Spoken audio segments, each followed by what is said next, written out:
Last time, I remembered that in my early VTuber days, I used to dream about making music videos. Then recently, I got an offer to do just that, and I decided to take it. But now, I'll need to consider what that means for everything I've been doing so far. A full-time job is not a small effort to add into what was already full-time activities. I have several passive income routes that make up Phweedom Studio. VTuber interactive environments, VTuber props, animated starting soon screens, music videos, interactive overlays, crystal skies, and streaming. If I take this job, I wouldn't be able to keep all of those running. And Crystal Skies RPG would need to go on hold again. This job should definitely help me feel comfortable about not going back to my day job and build my experience in the animated music video space.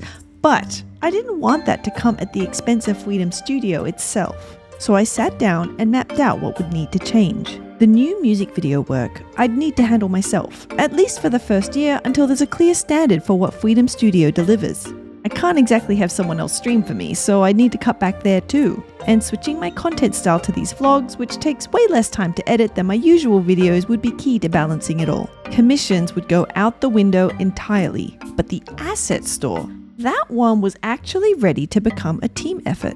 As long as I still planned what we built and held it to my own standard, I could have people help make it. It was only when I sat down to figure out which of my activities I could and couldn't delegate that I suddenly realized I was already running a business. It's kind of wild to think about that the definition I made of being Phwee 5 years ago was just to make a job-like amount of income from VTuber stuff so that I could be free from a generic job. But suddenly I had enough work to need employees. It's pretty normal for games and studios to be built by small teams, so this whole process also made me realize how unnecessarily stubborn I'd been about doing everything myself until now. I am struggling with the idea of letting others build for me though. I'm not a good team player and I can be stubborn about how I like things done. But that's a bad reason to not try.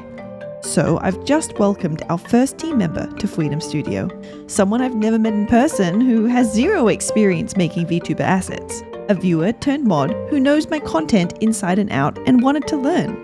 The thing is, anyone can learn how to create 3D VTuber assets. There's so many resources available these days, I feel like I don't really need to teach them much. The only thing I can really offer is some guidance in teaching them the standards I hold myself to and why, and I hope that will be a valuable thing for someone to choose to take a chance on their career to be Phweedom Studio's first employee.